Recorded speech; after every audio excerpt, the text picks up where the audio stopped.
All right, Rufus and Alex, back at you live again. Rufus, how are you, sir? Alive? I hope you're alive. I haven't been able to confirm myself in a while. My voice might be a little bit out today. Oh, what'd you do? Were you screaming at people? No, not at people. I mean, I live alone, so I was just screaming in toy rage. That's all right. I mean, you're letting it out. Yeah. Sometimes you have to do that. It's best for your own mental health. I busted up a couple of my knuckles a little bit, punching things in my house. You took it after hardcore from Peacemaker, punching the car. Oh no! Before watching it. Oh really? He's like so once you saw it, you were like, oh wow, this is right on for me. I better ice my fist. Yeah, that was the idea I got from it. You were like, damn. So I'm used to That's a good idea. If I hurt my hand, hurt something, I'll get ice in like a Ziploc. Mm-hmm. And they were like, no, you put it in the kitchen towel. And I was like, I've never seen this technology before. So I went and got my kitchen towel. It works pretty well. Yeah. It like gradually gets moist, and that's a better thermal transfer than the layer of plastic in the Ziploc. Plastic is when you have no other choice and you're traveling or something, you know.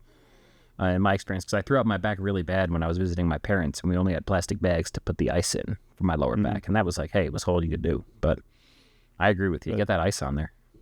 Yeah, man, I started out with burritos because that was the only frozen food.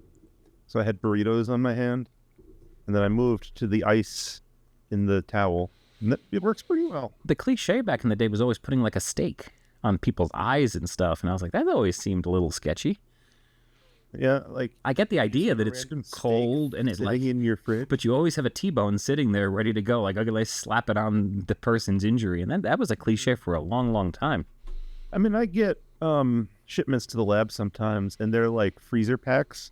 Okay, it's like this gel. Okay, yeah, like a plastic thing, and so I'll have those around sometimes. I can use those when I hurt myself. I get dry ice with my shots once a month, but I have no real use for it. As a kid, I figured I'd have something more to do with dry ice and watch the sublimation and stuff. But no, I just play with it. Like even now as an adult, when I get dry ice, I'll like put it in the sink and watch it like just turn into a gas. Sublimate, yeah. It's fascinating to see it without dripping. Go ahead, I'm curious now. Like so, when I did an internship in 2006. Like in California. I remember that. I remembered vaguely that because we only knew each other a little bit at that point. So, and so I was at this cancer center.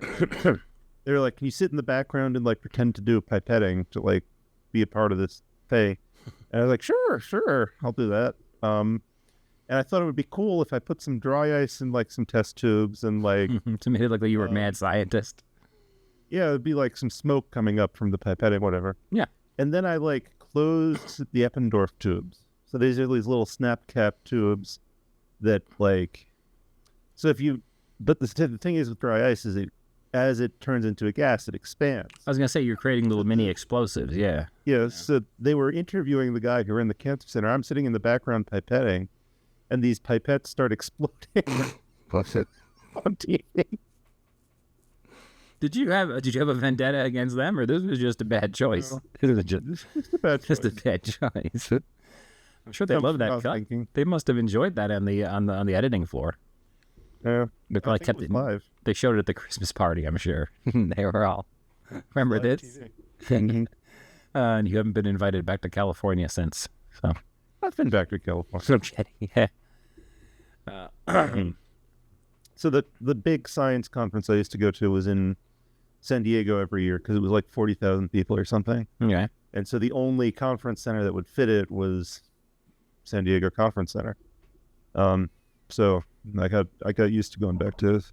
San Diego, that's always the cliche place that has the best weather in the world kind of thing. Like it's sunny 300 days out of the year and all that. And it's a nice place. So when I was doing the internship, I stayed in Chula Vista, and then I would commute up to La Jolla. Okay. So you got to see kind of the whole thing, and then visited Old Town a couple times. I heard a lot about Old Town. That sounds very interesting. Yeah. Oh, there's places like that. A lot of places like there's like fake old timey places. Yeah.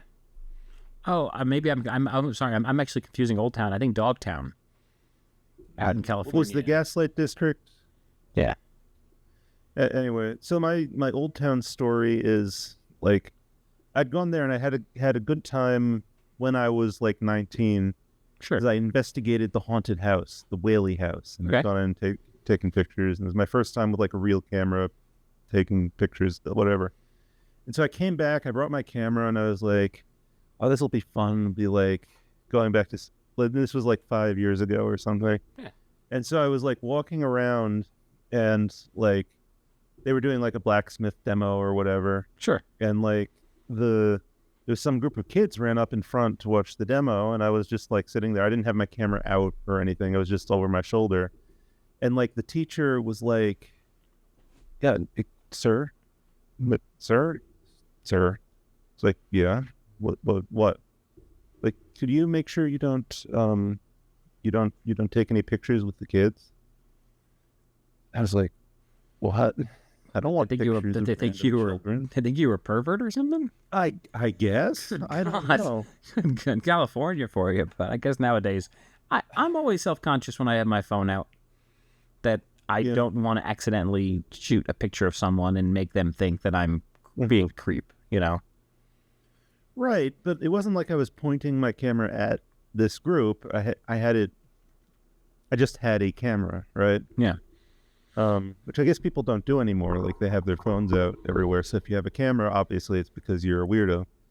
But yeah, I do feel kind of strange when I go places and I have my actual Nikon around my neck. You stand out. You look like a tourist.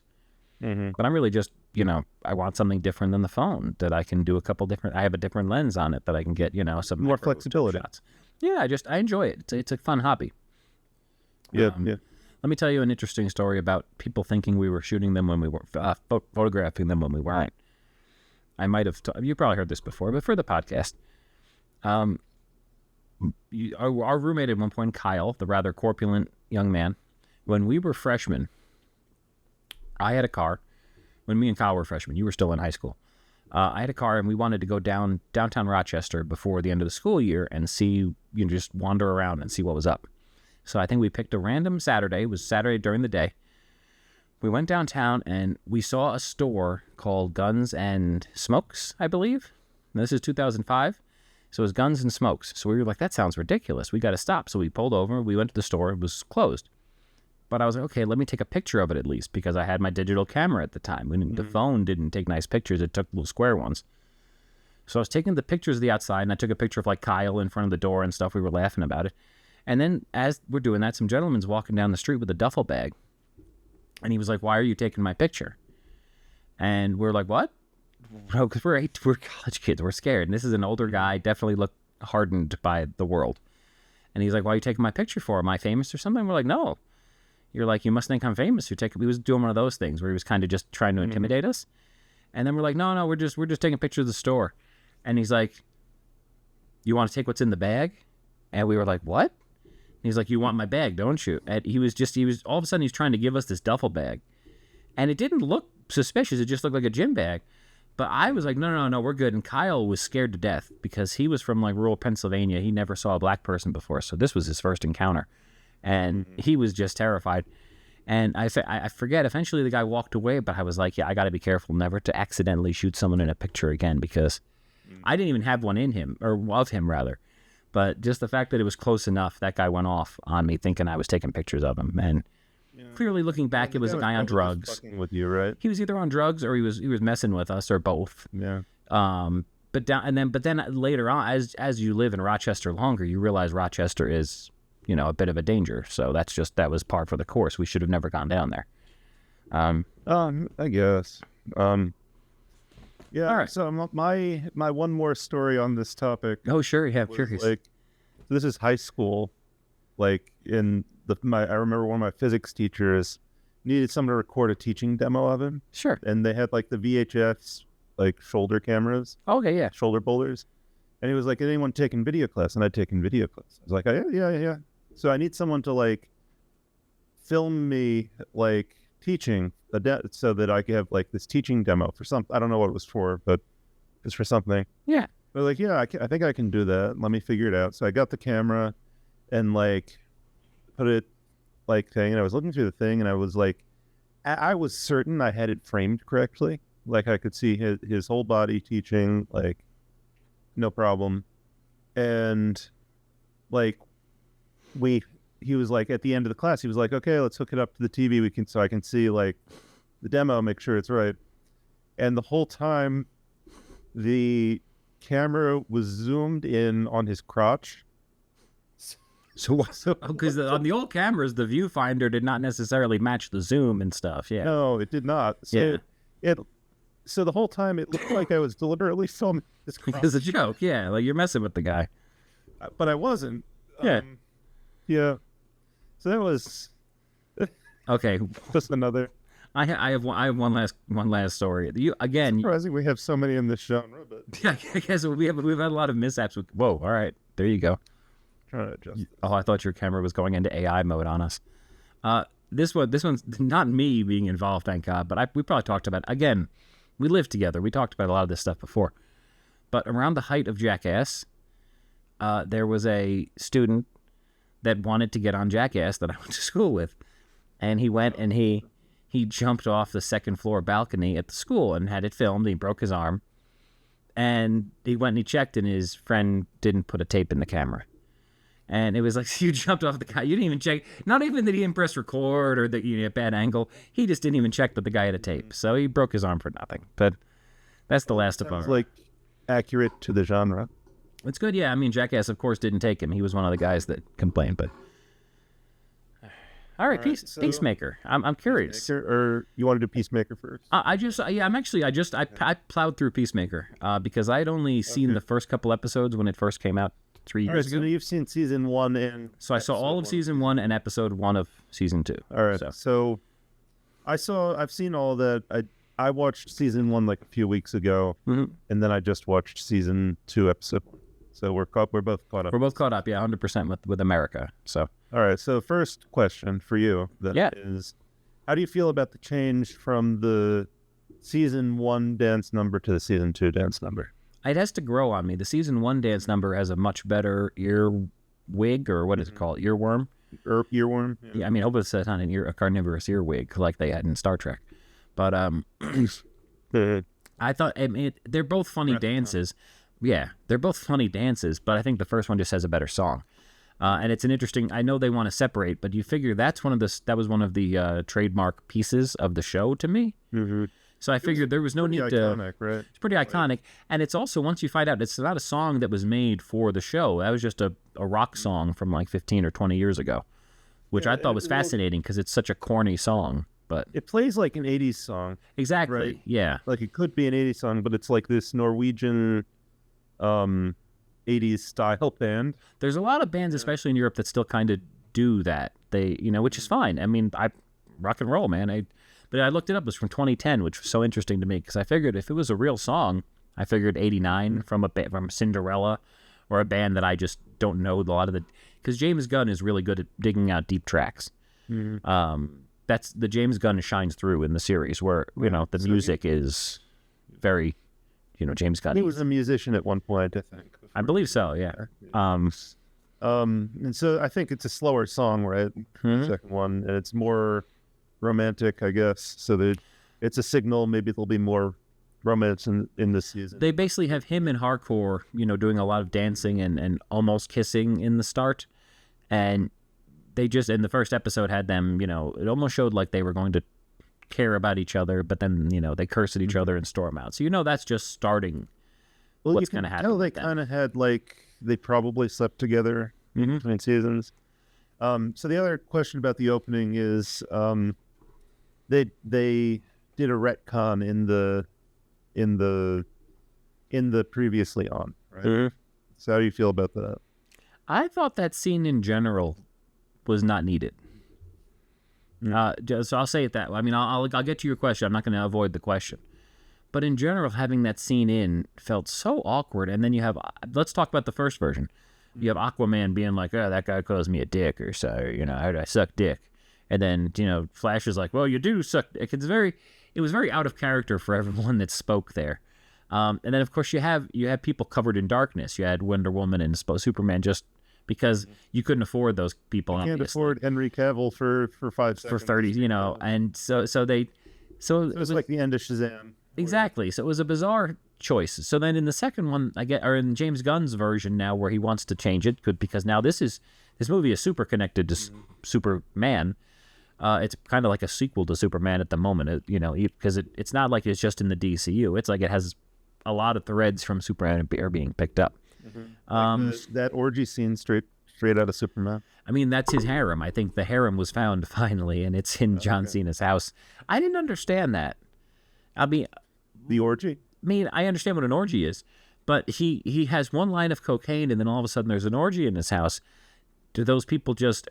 I thought it was in his mind at first, because at the end of first season, he seems to be relaxing, maybe with a drink, maybe with drugs, but he hallucinates his dad sitting with him at the end of the show.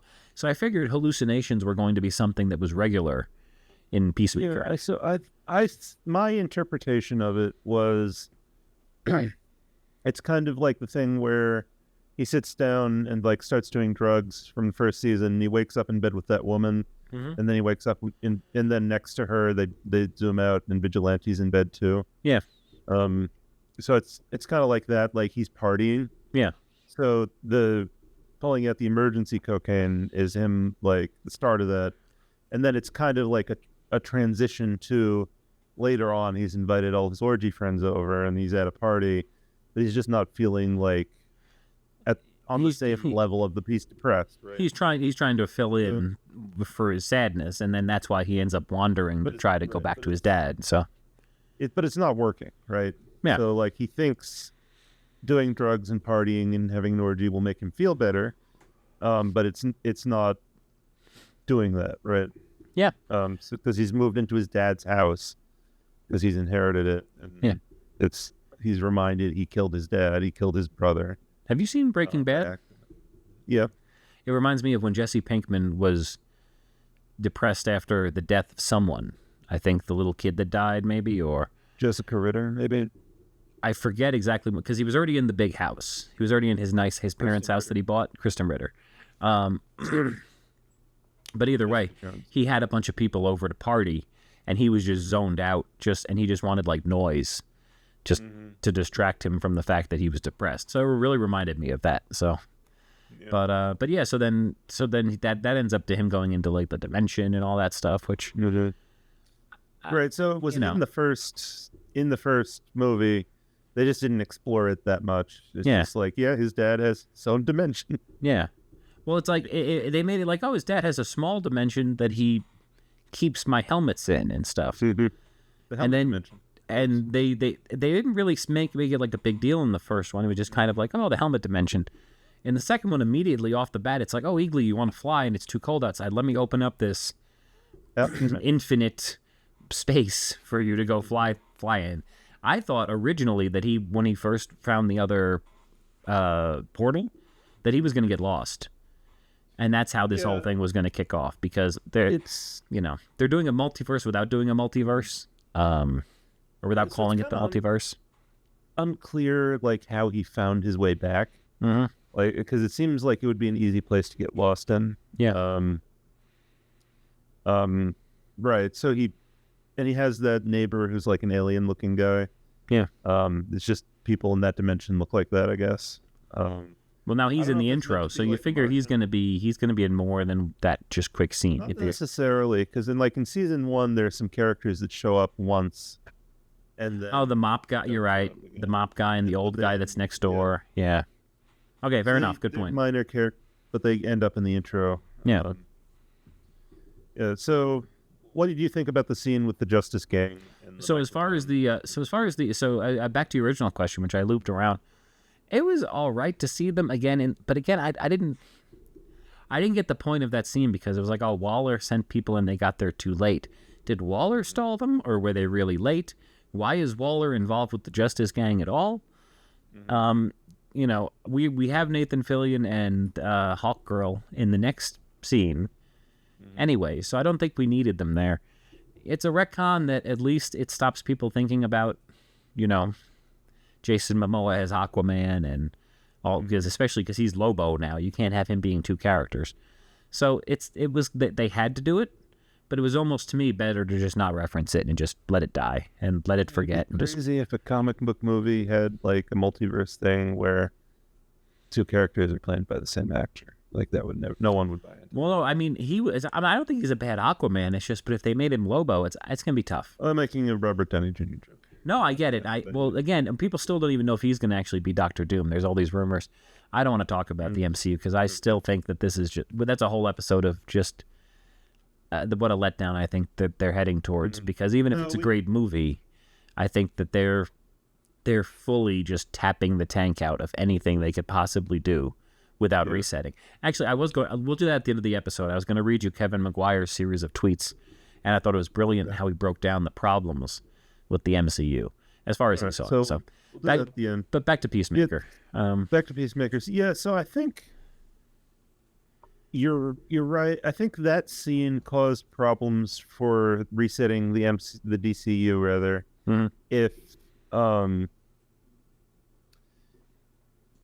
If they wanted to keep Peacemaker canon. And I just get the sense James Gunn is just not that like oriented toward here are the hard and fast rules of what's canon. Like he wants to have some freedom there. He just wants to have fun and get characters involved and stuff. So yeah, like if Peacemaker season 1 happened, then the Suicide Squad, some version of that also happened, right? With Idris Elba and Rat Girl, and Star the Destroyer, and Polka Dot Man. Yeah. So then maybe other movies versions have happened, but other ones didn't. It opens up. I mean, it leaves possibilities, but again, I think it was just better to just leave that dead and not reference it directly. Like you can reference scenes from Peacemaker season 1, but you don't have to reference the scene at the end, because that also makes just people think about it. So I'm fine with it.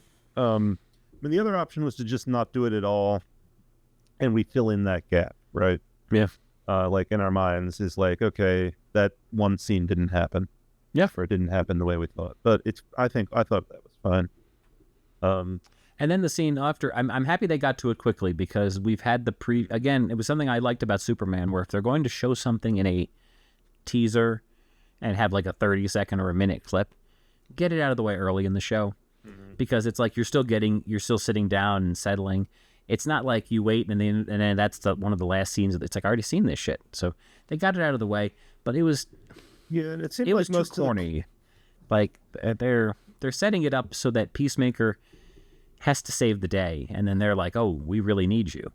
But no, he's going to stay with his ragtag group of peacemakers, because they're not actually in the CIA anymore. They're all kind of disbanded. It seems like most of the tracking turns.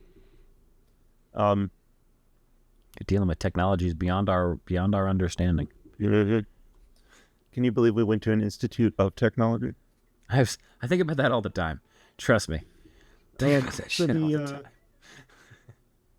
trailer seemed to mostly take from this episode.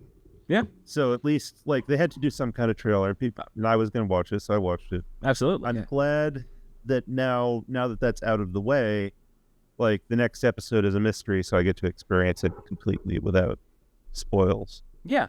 Without any, I mean, they left it on a good cliffhanger, which, spoiler alert for anyone watching, but what's going to be the outcome of him killing a Peacemaker from a different...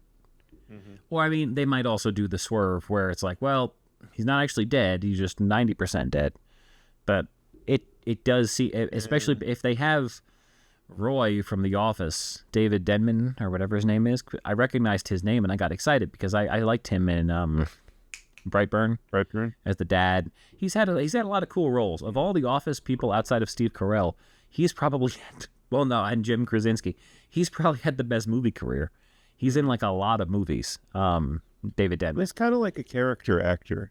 He is. No, he's like a dad type, burly military. Like the main guy. Yeah. But he's a solid enough actor that they'll put him in a scene and speaking roles and that's it. Well, I didn't know what to expect him as. I was wondering, and then they bring him in as the brother who Peacemaker killed in his dimension. Mm-hmm. Like the adult version. The adult version, obviously, yeah. So that's going to be interesting to see what the outcome is there, because they didn't bring David Denman in for one episode. I don't believe. No. I mean, they did go to like very great pains to make it clear that Peacemaker did not kill this guy like on purpose, and didn't he like? Okay, he broke in and he hung out with these people. Yeah, and then like the alternate dad and alternate brother, and he was like looking. Oh, in this universe, Harcourt and I like each other. Like which is what he wants. And then the real Peacemaker shows up and is going to shoot him, and he has to defend himself. Yeah. So the whole thing plays like very uneven. The other Peacemaker has a helmet, has a gun, has a jetpack, and he is like in sweatpants or whatever. Yeah. So then at the end, he doesn't even kill the guy on purpose. The guy is going to stab him. Earth 2 Peacemaker is going to stab him, and he hits the jetpack to get the guy off, and he kills him by accident. Because there's some kind of hanging, like stalactite, rod that can kill people. I don't know. That was nuts. But yeah, it was a great cliffhanger. The show's very good with cliffhangers. Like season 1 just was full of them. Mm-hmm. Especially because I plowed through season 1, so it made it easy to worry about, or easy to solve them. Whereas this one, it's like, man, I got to wait another week now to see what happens. But I'm getting in season 1. Go ahead. I didn't know quite what to expect with the plot. Yeah. With the butterflies or whatever. So it was still able to like pull me along with the mystery box of like, okay, what is this? What's happening? Yeah. And in this, the ending of season 1, where there was also the possibility that which was the good butterfly, which were the bad ones, or was he going to actually help the other? They did create a little bit of intrigue there at the last episode. So yeah, and so with this one, I mean, it's still the first episode, and they're still setting up the like main problem. Yeah, it seems like the main problem is going to be somehow related to he wants to go live in this other world where things are better, and he has a family who he hasn't killed yet, and Harcourt likes him, and whatever. The hell was that? And he's respected for his superheroing. And then he fucks it up because he's Peacemaker, and that's what he does. So it feels like that's the direction they're going. It doesn't feel like they have the same level. And then there's going to be a plot with Rick Flag chasing after him and trying to like get even. Killed his son. But then obviously he has to have the moment where he realizes that Peacemaker is actually good or something. I don't know. He's reformed a little bit. Something is gonna be the case with that, it wasn't. I don't know. Peacemaker seems to. They're trying to walk him back from being a heartless killer and all that because of him not wanting to shoot the kids, even if he didn't know if they were butterflies or not. Just or maybe it was he didn't want to kill the dad in front of the kids, kind of thing. It's hard to say exactly what. It seemed to me like the point was he started realizing that all of the violence that he had in his life was something his dad had ingrained in him. Mm-hmm. And like it's coming from this upbringing where like his dad is making him fight his brother and then blaming him for killing his brother and like, treating him like garbage his whole childhood. And he's starting to realize, oh, like this is not how I want to live my life. Yeah. So he's starting to develop into his own person, right? For the first time at like, I don't know how old. 40, 45. I mean, 40 something. He's closer to 45 or 50, but in the show he's probably like 35 to 40. I would assume. Okay. Maybe that's the way he acts and the way he is. It doesn't matter. Who knows? Who cares? But I exactly what you're saying. Yeah, I see exactly, because he was definitely more of a robot when we first met him in Suicide Squad, and they've been fleshing him out as a person since then. Which is cool. Or someone who like can be redeemed. Yeah, exactly. Not everyone has, is perfect, but and a good villain does have good qualities, and maybe some heroes have some bad qualities too in that same way. Yeah, and I mean, I think you're supposed to root for him, even though he's kind of a bad guy. Mm-hmm. Which is fun. I don't know. But they didn't. But they really they did dial it back, and they gave Vigilante that they had him there, which is a good way to still have the kills happen. Mm-hmm. But without having Peacemaker be the bad guy. So that was interesting. Vigilante is always willing to kill people, but also is like he's played kind of for jokes. He's kind of like so Super is another James Gunn project movie with Rainn Wilson as the a very similar character to Vigilante. Yeah. A similar costume even. So he's playing kind of the Rainn Wilson Super character. Yeah, more of like a silly superhero character, although he is clearly violent and will kill. So it's, yeah. There's a medium there. I don't know. I enjoyed season 1. But season 2. I'm definitely more curious about, because season 1 you knew didn't really matter in the long run with a lot, because of, even though James Gunn was making it, it was during the period where either Marvel was mad at him or he was about to get back to Marvel, but he wasn't in charge of DC yet. He just happened to be doing this project because he did Suicide Squad. So it's a weird time where I don't think he knew he had control of DC yet. So he was just making a show where now season 2, he can tie it in and, Yeah. That's kind of also like interesting that he opens the series with like this orgy scene. That like you could imagine there would be like a parent who took their kids to see Superman. Yeah. And like, oh, what's now the next thing in this? Yeah. Is Peacemaker season 2, and they don't watch the first season. They're like, well, this is the first part in DCU, and so they watch with their kid, and it's like, oh, that's a lot of orgy going on. Yeah. Like, and now I have to explain this. Well, in season 1, they flash a vagina at you totally unexpected out of nowhere on the iPad. And it was just jarring because you didn't expect that in the show. And I know it's always funny to like show a dick and stuff, but they set a weird standard on the show, I guess. Well, it might be just like the shock value of it. That's what it was, yeah. Or just like, we're on HBO, we can do this. Yeah. It was like when the boys had the guy climbing around inside of a person's dick or something. It's like, you didn't really need to have a scene like that. But you can. Even though they're doing it because they can get away with it, right? Yeah. People find it shocking. Even though it's like a Disney product. So, whatever. I don't care. I enjoyed it anyway. I enjoy all the bloods and the heads exploding when the little butterflies are flying out. Yeah. All right. So. Well, cool. Well, it'll be interesting to see where that goes. Yeah, I'm excited to see it. I'm definitely more pumped about Alien as far as the shows I'm watching currently.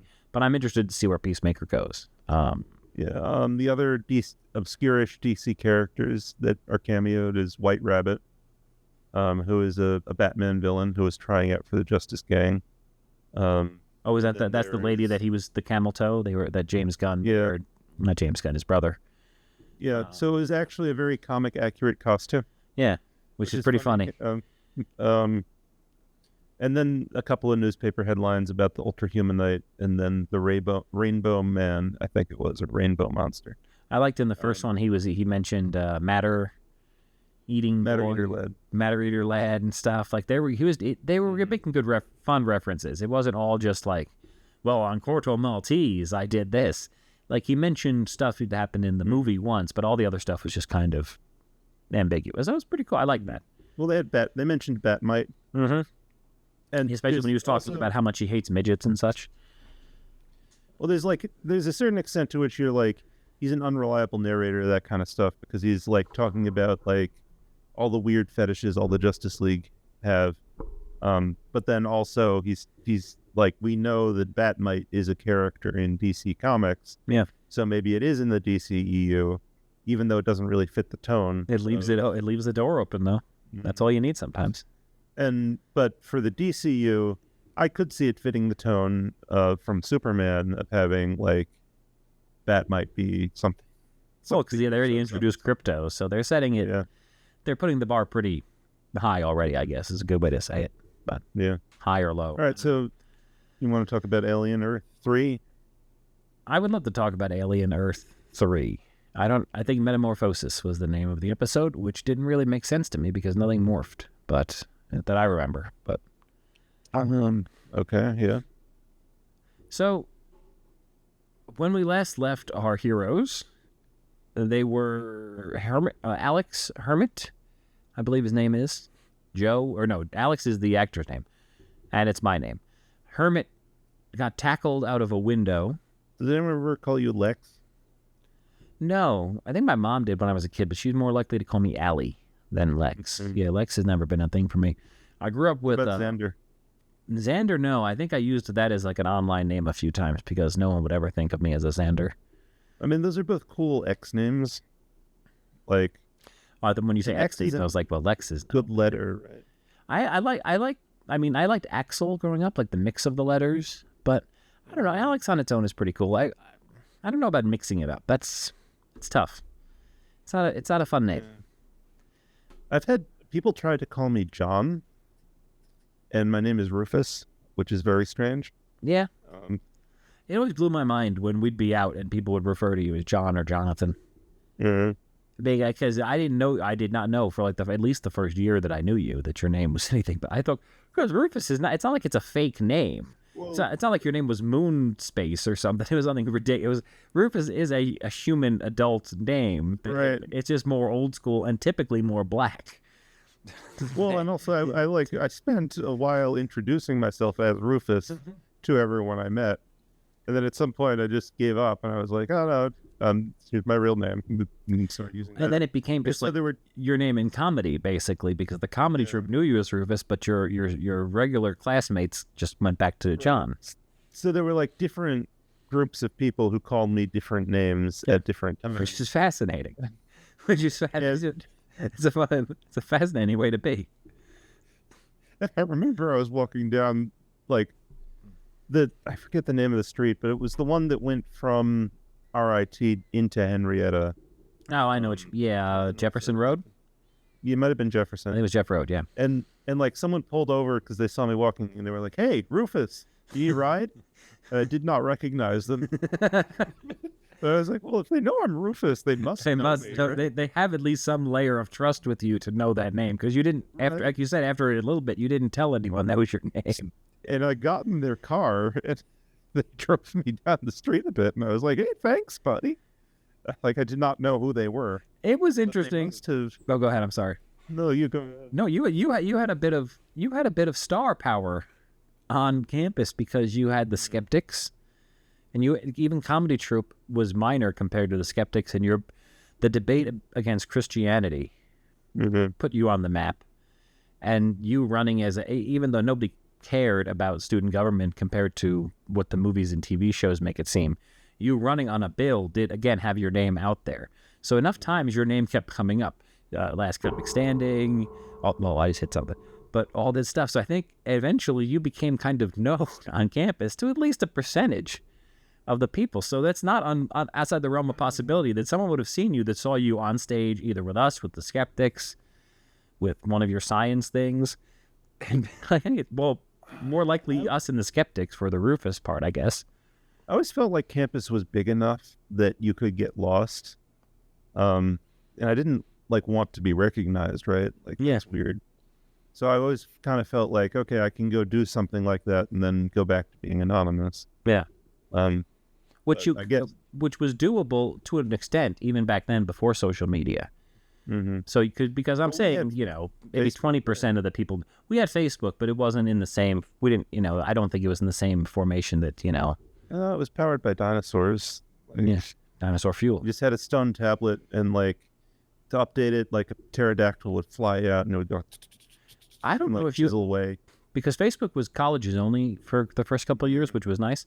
So I had it before you. The first year of Facebook, you could see where someone logged in from. Like if someone logged in from the library at RIT, it would say that. Mm-hmm. And on their profile, it would say, last seen at the library at this time. So it was like a stalker's paradise. It was nuts that first year. Well, that's what it was designed for, right? I never watched the movie or read about it. I just know that they're all kind of creeps, So I had an idea in high school, which would have put me ahead of the Winklevoss. Ahead of Zuckerberg. Yeah. And I actually developed it. I took a book on PHP out from the library and I built this website and I never released it because I thought better of the ethics of it. Yeah. But you know how there was Rate My Professor? Oh, yeah. So it was called Rate My Peers. Oh, God. Oh, God. It was the lawsuits you would have had. A list of all of it. It was meant to be a bullying tool. Yeah. So you had a list of all your peers and you would give them a number of stars and it would vote, like a voting system.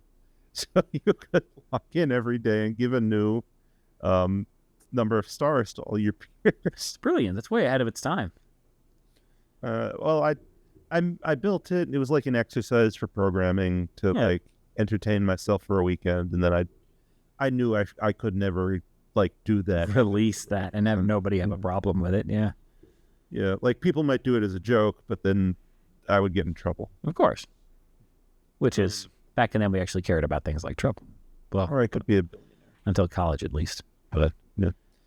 All right. So, okay. So Alien Earth. Okay. So basically, sorry, we start. Okay. So I'm going to try to cover the episode as best as I can remember, because again, unfortunately, that jumps around and it's like 5 different storylines at once. It seems, even though it's not, it just seems that way.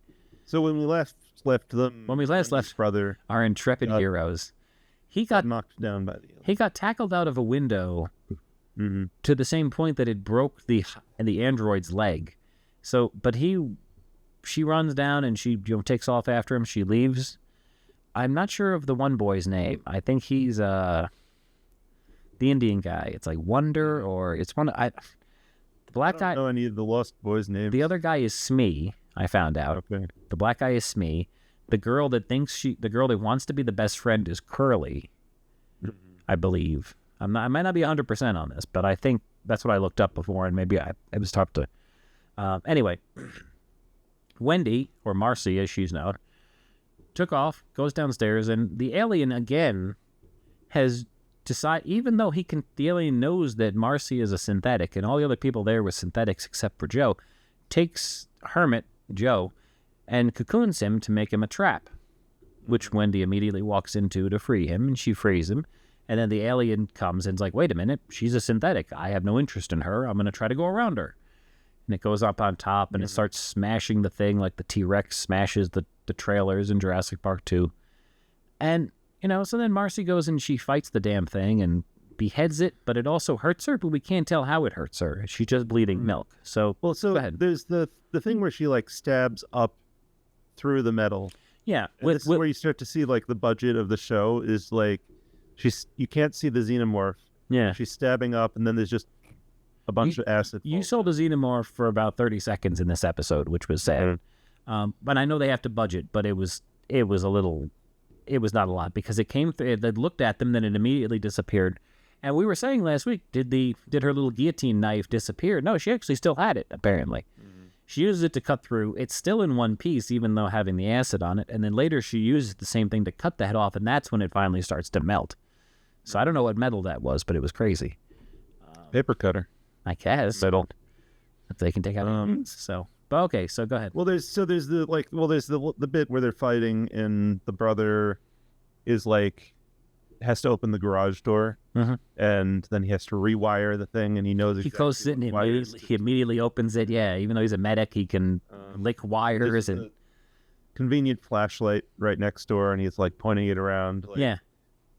Where's my sister? Where's my sister? And it lands on her, and she just sort of collapses with milk running down her face. But with no visible injury, which was confusing to me. I assumed the alien stabbed her in the head, which is also why I assumed later in the episode she had a connection to them, but that's not it. So. Oh, that's not it. Okay. So you'll have to, when we get there, you'll have to explain that to me, because my thinking was alien like poked her, and somehow that transferred germ. That was my original thought, but if you remember in the first episode when they first arrived, she was having the same reaction with hearing something as they were getting close to the aliens and all that stuff. So that's not it. At least as far as I've been telling in some other ways. Well, let's just get to it now. That was the other idea I had. I was like, well, how did Boy Cavalier, the genius, okay, right, yeah, how did he create these synthetic bodies? Did he somehow have the xenomorph or some version of the black goo beforehand? Is this because the aliens have always been called biomechanical, so it's almost like they, and in the video games and stuff, they've always been shown as coming up on a electro, like they don't show up on infrared, but they show up on electromagnetic scans and stuff like that. So I was thinking it was something along those lines, but no, it's not that. In the first episode, right before all the action starts, or right as the action starts, there's the plane, the thing crash lands. Wendy is sitting there with the nerd who argues with Boy Cavalier in the second episode, like the head caretaker for Wendy. Like there's the old lady and then there's the guy with the beard. She's sitting there testing sounds, and he's testing her, and he says she's hearing frequencies that the human ear can't, like, she's hearing frequencies that are higher than the human ear can process or whatever. So she's hearing the alien frequencies that only the aliens can hear, but she can hear them because they haven't. I think he mentions, we have to tune her, but then that's when they come in and say, we're sending you guys on a mission or whatever. So she doesn't have time to get her ears tuned. So that's what it's. I mean, that they left the clue in the first episode for it, because I can't honestly see it being anything else. So, and it makes sense. So he used xenomorph technology in some way to construct the synths, even though he didn't know about them until till the episode. So, right. Yeah. So that's a good theory. We'll find out. They have to show us the beginning of the next episode because she's collapsed. They can't just go on with her on the floor for the next couple episodes. Well, so that was something that I thought was weird, was like she collapses at like the 20-minute mark or whatever. And then she collapses again to end it. Yeah. And then most of the episode she's in a coma or shut off or whatever. And then she wakes up, and then the cliffhanger is she collapses the second time. It's which poor writing. Yeah. It's not a strong cliffhanger to have something that already happened once in the episode happen. It's definitely not as exciting because she just woke up, and it's like there's no real gain. She could have just stayed asleep. Right. Or waking up just to hear a noise. It was to confuse the audience of, why is she collapsing, perhaps. But and the people in the room didn't notice her. I found it weird that no one turned, not only when she opened the door to the sealed lab, which should have given off some type of heads up, but then she collapses. No one even I expected a white-haired man to budge. Kirsch.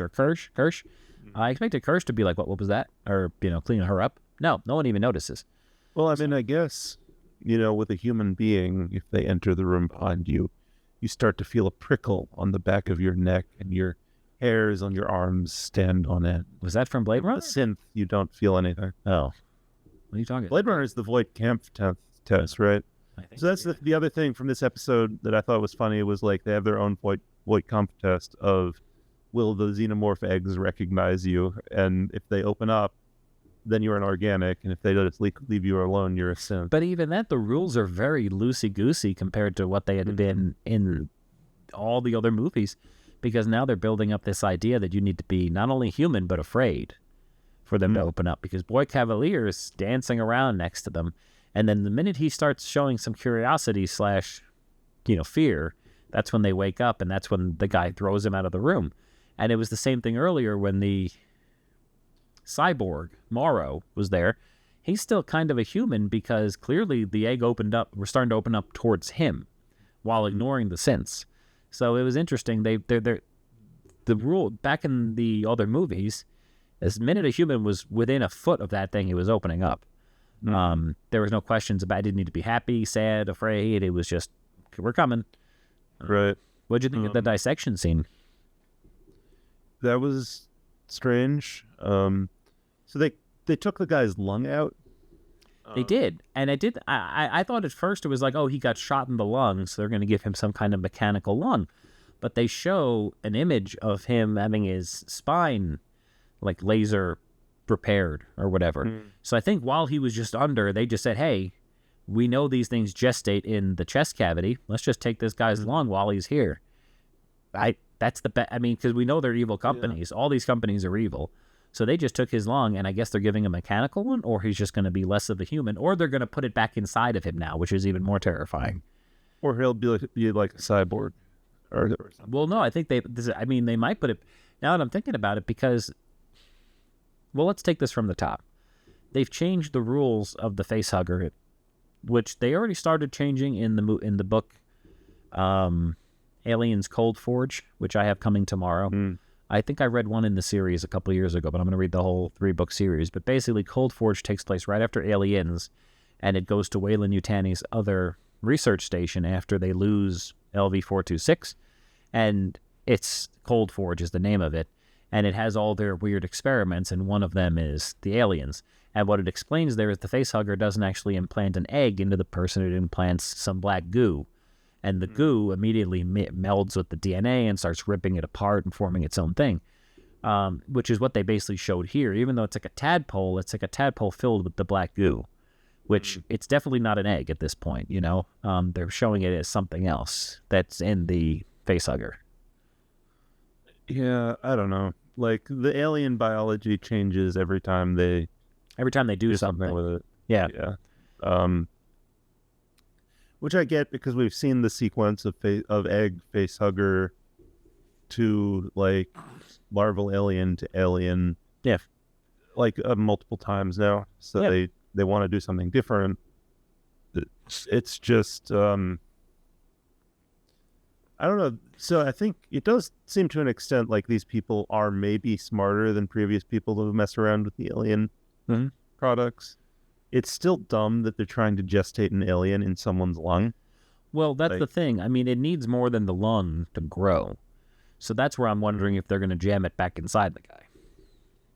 Yeah, well, you would think they'd be like, well, this guy is Wendy's brother. We want to keep him around because she has a big attachment to him. Is attached to him, right? But if he dies in surgery repairing his spine, then it's like, that's that. So they can always cover it up. But yeah, but if they're like put a xenomorph in him and he explodes out of his chest, then she'll figure it out once he wakes up, and like she's still the favorite, right? Oh yeah. So that was another thing that was like a little bit creepy. Much was like the Peter Pan guy, Boy Cavalier, talking to that child, the girl who was like the girl who wants to be the favorite. Yeah, and he was being like, well, you know what makes a prodigy, a child prodigy, a prodigy? Age, or whatever. Fact that they're a child. And it was like, it was almost kind of like a pedo. Yeah, a little pervy. Yeah. This is uncomfortable. It was a bit. I mean, it was not my favorite scene. I did feel uncomfortable when he started almost getting attracted to the idea that, oh, you can learn. You're interested in learning. It's like, yeah, dipshit, these are humans that you put into cyborgs. These are not just cyborgs. So yes, they all probably want to learn in various ways. And she was like, well, you know, I have an upgraded hard drive now. I can learn faster. So I taught myself French in 2 weeks. It's like they just gave her an SSD or something. Were they really walking around with spinning drives in their heads, and every time they jumped rope, they forgot who they were for 2 weeks? Why do they know what the term hard drive is even, right? Like, there would be no such thing anymore. By that point, it would be, you know, they would just call it memory or storage or something. Exactly, yeah. Yeah. Well, there was that scene with the cyborg guy where he like puts the Christmas lights on his temples and it starts uploading the data into his brain, and he like gets all sweaty. Yeah, which I thought it was crazy. Yeah, it was like it's like it's hard for him to do this. This is a big undertaking. I don't know. It looked intense. Yeah. Yeah. So then we had the scene with him like threatening the kids, and then he runs off and he escapes from. And this is like the big transition in this episode is you think this is setting up to be like, oh no, this is going to be like an alien movie where we're in a ship, it's claustrophobic, you're being hunted by this alien. And then it's back like, okay, we've got the alien, we're out. There was no question of like, oh, did we get all the specimens? Did one escape into the city after this crash and everything is all over the fucking place? No, we got everything and we're just flying back to the island. So again, you're in space because it's a completely isolated island. So you might as well be on a spaceship at this point. And it's like an underground facility kind of thing also. So yeah, so this guy like calls Yutani and is like, I've been away for 60 years. And she's like, yeah, you signed up for it. And he's like, well, I'm going to get you the xenomorph. She's like, no, you're good. You did your time. He's like, no, I'm going to do it. This is my purpose now. I would be like, okay, I'm going to retire. Well, he's like, I'm going to get them. It's like, are you going to capture them or are you just going to destroy them? Like, I didn't understand. I mean, it seemed like he wanted to capture them. Yeah, And it seems like his programming is messed up at this point. Like he still has the directive of bringing these things in, and he can't stop himself from, because that was also brought up in the episode that he cannot stop his actions. He is like, when he locked that lady out in the first episode, he had no choice. It was like his body made him do it because the directive was to survive and to do this and that. So it was like he's like a passenger in his own body, which is terrifying. Mm-hmm. So I was wondering how much of it was that. Yeah, it could be that. It could be that this is legitimately like all he wants to do now. Well, or his mind is broken from having been asleep 65 years. Yeah, waking up and your daughter's dead now, who was 5 years old when you left. Like, there's like, why did I leave? Yeah, it's like, so I know I read the fine print, but it never said 65 years. You know, I thought she'd be 30. Yeah, I was like, I figured I'd miss the hard stuff and the diapers and shit. And I'd get to play with her when she was an adult making money. Mm-hmm. Yeah.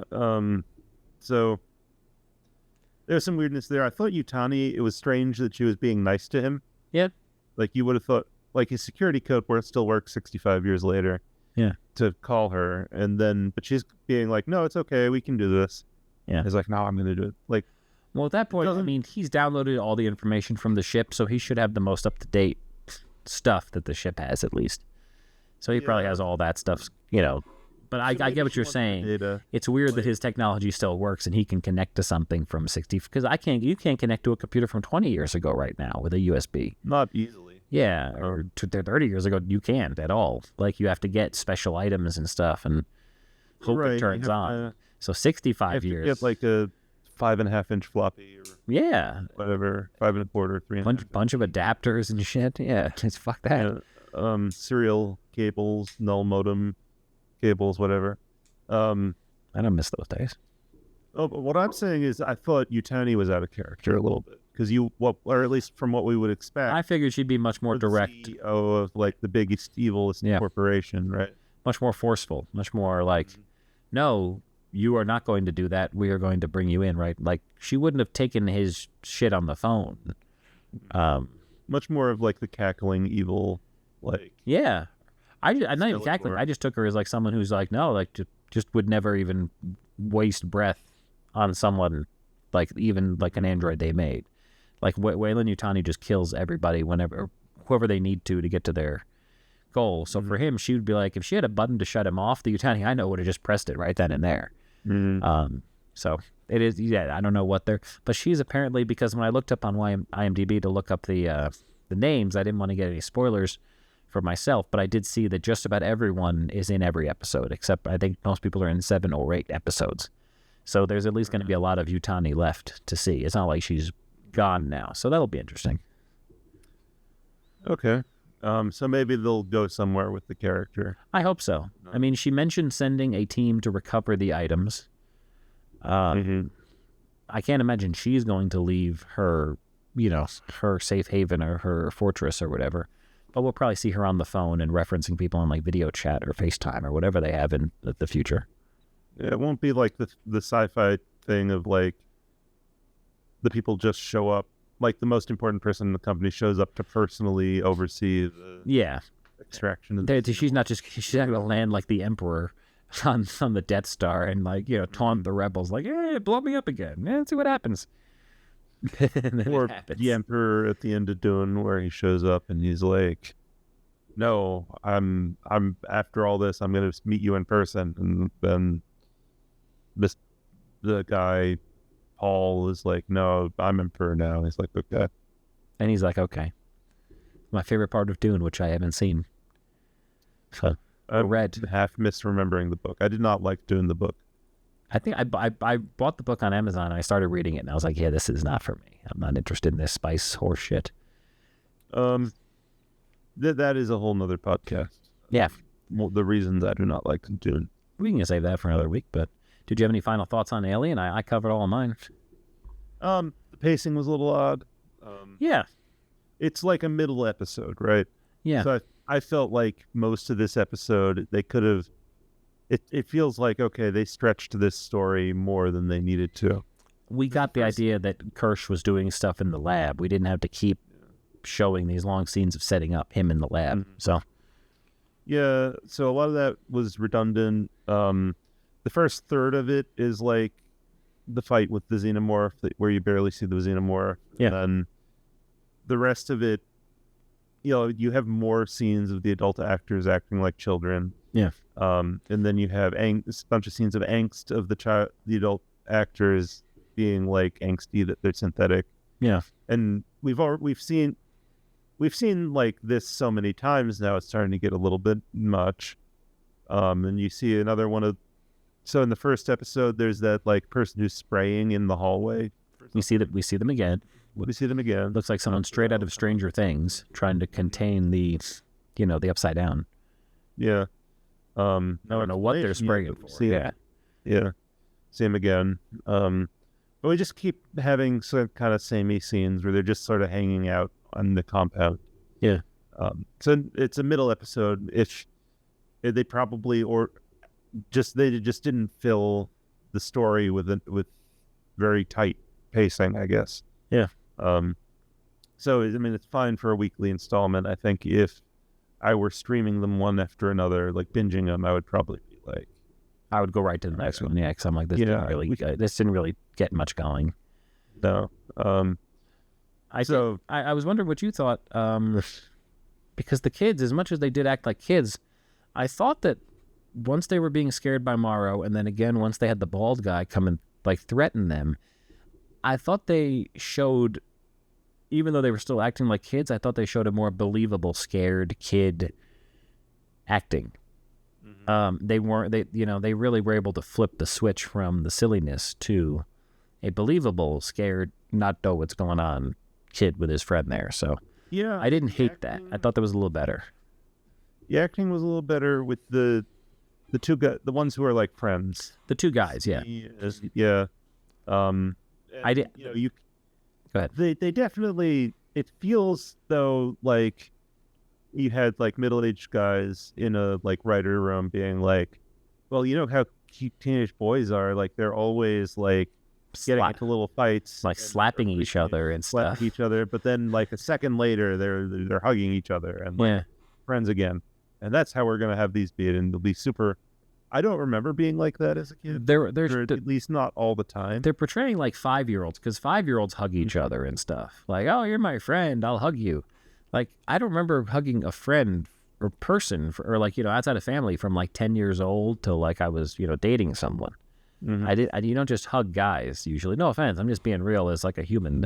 I mean, sometimes like I think I've gotten better about being willing to hug people. Well, yeah, we're in our 30s now. I mean, but as far as when we were 12, it was like I wasn't hugging a friend, like a 12-year-old friend of mine. I wasn't about to do that. No. So, especially all the time. We're like, oh, I haven't seen you in 10 minutes. Hey, let's hug. That's more of like a 5-year-old, like, special education kid.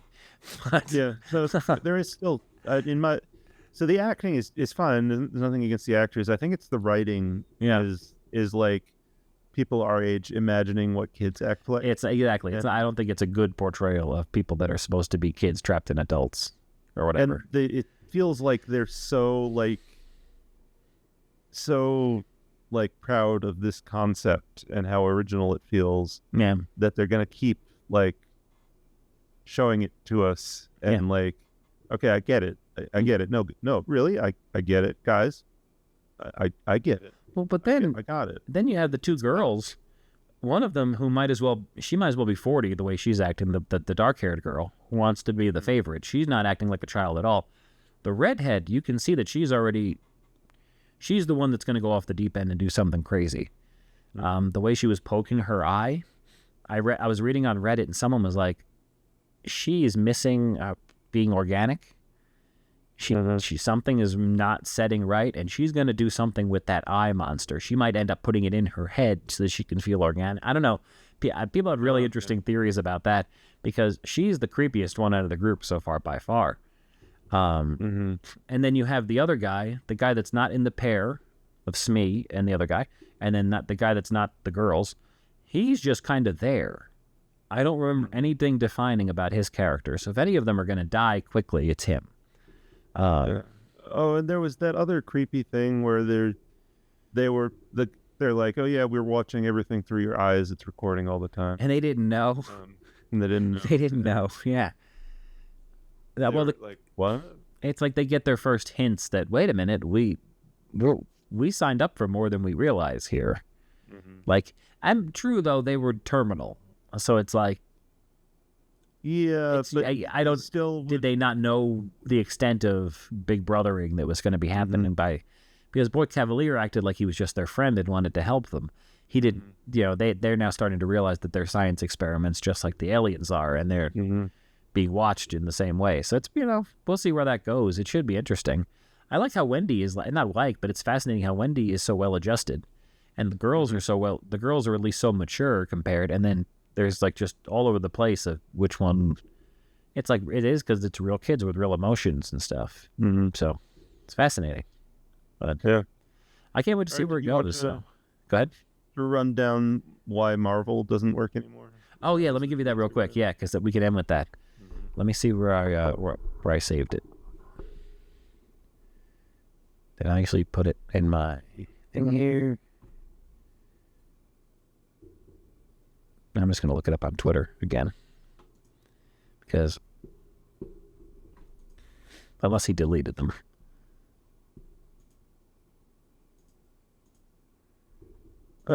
And I haven't signed into Twitter/X or whatever the hell it's called in like a decade, so.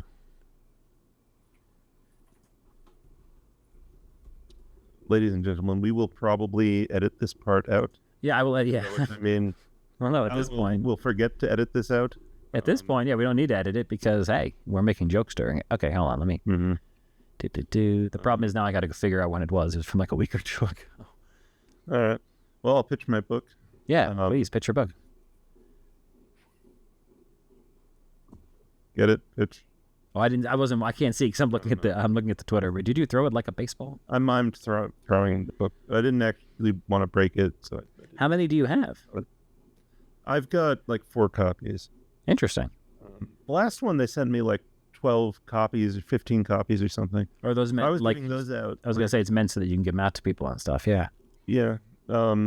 This, because there's 3 authors, they split it up between 3 people.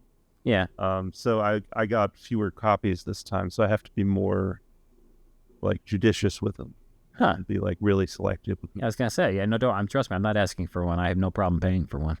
I just I can send you one. Just no, I'm not trying to ask for just that. put your address out and onto the YouTubes. And Well, I do want to actually discuss it at one point, but it's not out yet. So I think closer to the actual release date would be the best time for us to discuss it. You know how far back I have to go for this damn thing? When did Fantastic Four come out? Because it was right around then that he said this. Which version? This recent one. A month ago. A couple months ago. Son of a biscuit. Okay, I'm sorry. I might have to actually. Let me use my. I think I have my the share on my other computer turned on. So let me. I don't mind hanging out talking to my friend Rufus.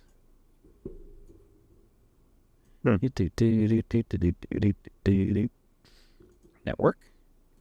Connect to my other computer. Oh yeah, so you can buy the book. It's in stores soon. Critical Thinking for Medical and Graduate Students by me and 2 other people, and it costs like $35, which is way too much. But if you want to maintain your parasocial relationship with me, and you tell me you bought this book, I'll be like, oh, great, thanks. Would you really say it like that? Would you? In actual, I really hope. I hope you wouldn't. Jesus. In actual interactions with people where they've said, oh yeah, I liked your book or whatever, I have no clue what to say to that. So it's like, oh, thank you, that's great. Or with like the protest stuff, people will be like, well, thank you for doing that. Yeah. Like, okay. I mean, of course. Yeah. Well, you are welcome. You tell them. Yeah. Did it for you personally. We're gonna since I can't find it, we're gonna have to do this next week because I have the wrong folder on with file sharing. I have one last attempt. Let me just Google it.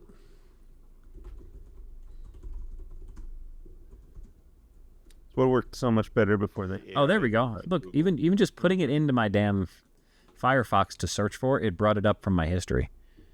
Interesting. Okay, I'll read it to you real quick. Okay, I'm going to go on a long and frankly pointless rant on the MCU. This is by Kevin Maguire. He was a Justice League artist for a while. He did Spider-Man, did X-Men. He's an old school comic book artist. He still works, but I'm just saying he's from the 80s and 90s mostly. He's in it. So he likens the MCU to a comic book splash page. Phase 1 was the layouts. It looks good. The composition is strong and dynamic. We have a great start. Phase 2 is the pencils. We have some more detail. Characters and the compositions are coming into clear focus. It's looking great. Then you have Phase 3. Now we have the inks and colors. Everything is crystal clear, and by Endgame, which was Phase 3, we have completed an exciting and thoroughly satisfying page. Now we have Phase 4 and 5, which seems to be adding even more details to the page, but it's not making it better. It's making it more confusing and cluttering everything up. One would think that the thing to do at this point is to put it away and start a new page. But instead, with Doomsday and Secret Wars, it seems as though we're just going to go in and add even more corrections and details to an already overworked page. It seems like Fantastic Four could have been that new splash page.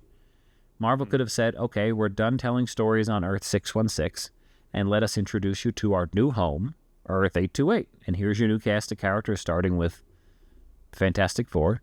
Here's a new Tony Stark, who's not nearly as expensive as Robert Downey. Here's a new Captain America, Black Panther, Doctor Strange, new X-Men. But now, since you own everything, you can start from the 60s and make it, And I thought it was a really interesting way, because they had a chance here to... Things haven't been going great, and they know that because they have to pivot to, So they could have done like a First Class thing where they like go back in time and reboot the characters to a degree. I think that's the only natural progression, because Chris Evans and Robert Downey, they didn't want to play their comic book characters forever. Right. Chris Hemsworth seems pretty ambivalent to it, but a lot of people don't want to just play comic book, because not only is it like you get typecast, a lot of physical work getting in those costumes and stuff and dancing, when you could just go do a drama and staying in that kind of shape.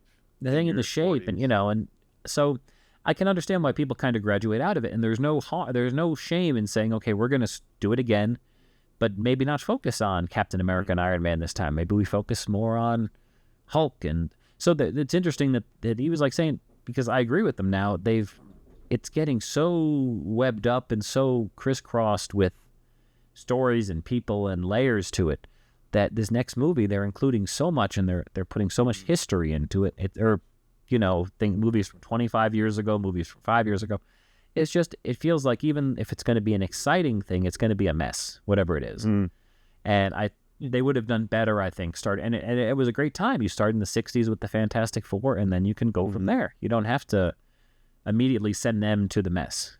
So, yeah, I get that. I mean, I think one of my annoyances with trying to keep up with comics, in addition to the thing where it's like you have to buy 50 books, to just be up with everything, and there's no self-contained stories anymore, is the weight of continuity becomes a lot. And even if you're picking up a book, knowing where you are in continuity, right? Like, is Alfred dead? Is Alfred alive? Yeah, right. Is it Dick Grayson or Rick Grayson? There's all this stuff you're supposed to keep track of, right? Yeah. And it's just too much. I can't do it. I have a job. We have real lives and stuff. Yeah. And so even as a kid, I feel like it would be hard to keep track of all this stuff. Right. And that's why they end up with DC did Crisis, right? Because they were like, okay, we're wiping it clean. It'll be easier now. And then they needed, a couple decades later, they needed to do it again because it got messy again. Yeah. And then they were like, well, the sales are lagging. We'll do it a third time. We'll do it 5 years later, and then they'll do it 1 year later, and now they do it every other day. So yeah, and now it says perpetual crisis. Yeah, which means there's no crisis at all. So I don't know. Crisis was a pretty good game. Anyway. I loved Crisis. I loved the first. I loved all three of them, actually. I love the idea of getting you camouflage and run up behind guys and stuff. That was. I haven't done 3 yet. Anyway, where was I? Crisis. Oh, so the weight of continuity is too much, and they have to reset it all the time. Mm-hmm. And it just, I think they're trying, because they saw the continuity of the MCU films as a strength. They don't want to like compromise that, even if they don't have a strong direction for the film series. Yeah. So now I kind of feel like, okay, yeah, I'll watch these MCU movies sometimes, just not when they're in the theater and not when they first come out. I'll catch up eventually, but I'm not going to be excited about it for the most part. And it just becomes something on TV. It's not an appointment that you have to go see anymore. And because that's the game they're playing. If they're afraid that if they start over, it's not going to be as popular. Mm-hmm. And it won't be, because it'll be hard. You can't capture lightning twice. You'd have to wait like 20 years. You can't do it immediately after, in my opinion. Mm-hmm. So, but you are now in a position where, so they've rebooted Spider-Man so many times. I think it would annoy people to reboot it again. Mm-hmm. But you could, in theory, like have this new universe where they have Spider-Man, because they make a deal with Sony, and then they own Fox, so they have the X-Men. So you could have the X-Men and the other like Marvel characters all together in the same space. So you could tell like the story with the Fantastic Four and Professor X. It hasn't made sense that thus far in the original MCU, as we'll call it, or the current MCU, that like the X-Men didn't show up. And they will now in the next thing. But like it's weird that the Fantastic Four, I know they didn't have the rights and stuff, but it's weird that the Hulk is rarely there. There's a lot of things that are kind of bizarre about it. And like you said, it's got the ownership of certain things. So like Deadpool, I don't think was in the MCU until just the end of his movie. So, and they merged him in, right? And then immediately the MCU went to shit. So thanks, Deadpool. Yeah, so I'm kind of over MCU stuff. Yeah. I'm more optimistic for DCU having a good couple of years. Because again, at least they're at the start of it, so things aren't messy yet. Things aren't, bogged down. Well, they're already a little messy with DCU. Well, as we saw, with Peacemaker, it's a little messy, especially because they're literally there's a flaming husk of the previous DCU still sitting there. It's not like Marvel where they had nothing. Here, it's like they're really like DC's had a lot of shit come out in the last 20 years, like 3 different types of Batman that I can think of. Yeah, at least 3. So they have a lot to do there. So. Yeah, they have work to do, so they're going to have to, navigate having a Brave and the Bold DCU Batman versus the Batman of Earth 616 or whatever. And fans can manage 2 different Batmans or 2 different characters. It's just companies don't want to do that because then they feel like they're competing with themselves. So, yeah, I think people can figure that out, though. I know. I think so. You had Joker and Suicide Squad, and 2 different. Nobody had a problem with that. Yeah, nobody had a problem with it. Well, I'm sure some idiots went in there and were confused. Like, why is this not Jared Leto? Yeah, I came here for Jared Leto, and it's this other thing. This other guy that starved himself. Cello music. He's having cigarettes, and he's sitting in a fucking fridge, and then he's shooting fucking fellow clowns and stuff. I liked it, but that movie was really strange. If I wanted to see the King of Comedy and Taxi Driver, I would watch King of Comedy and Taxi I'd rather just see the originals. Yeah. It really was just a mashup of those 2 movies. Mom, I'm on the phone. King of Comedy is so hard to watch, especially having been in comedy and sucking and stuff. It's so hard to watch. Oh, man. Rupert Pupkin? Doesn't matter. Yeah. All right. For Rufus Pupkin. Rufus, do you have anything else to add? Peace be unto you. Peace be unto you, and peace be with you as well. Thank you for checking us out. And Peacemaker be unto you. We will be back next week to talk more Alien and more Peacemaker and more other stuff. Perhaps we'll find out why Rufus dislikes Dune. Or maybe we'll save that for a week that we have a lot of. We'll save that for a week that we talk about all the things we hate. That can be an in between. We'll do our one. Maybe we can do one a year. Cinema Sins, just trash angry things. Review, just trashing stuff we don't like, instead of giving a nuanced critique. It'll be like our holiday gift to our community. Yeah, let's do that. Dune got us again with the spices and the sand. We could do it like, remember that old TBS show? It's on the Superstation. They would make food while watching the movie, and the movie would be themed. So we could make some spiced curry Dune snacks. We could do a cooking show. Like, Exactly. here's how you make a pot of mac and cheese and add the cheese directly to the pot and eat it out of the pot because you're single and you can do it. How many plates do you? What is it? Like, how many sprinkles can you add to it before it gets too waxy? What is this? A dishes factory? We got to be cleaning dishes all day? Here, the pot. Come on. Yeah, I got 1 day a month I can do dishes. I don't have any more time than that. Are you kidding me? Yeah. Fish need water too, man. I'm gonna save some time. Do dishes and laundry in the same cycle. Oh God. Oh boy. All right. Well, on that note, thank you everyone, and thank you especially Rufus. I hope you have a good night and a good weekend, my friend. And I will talk to you next week.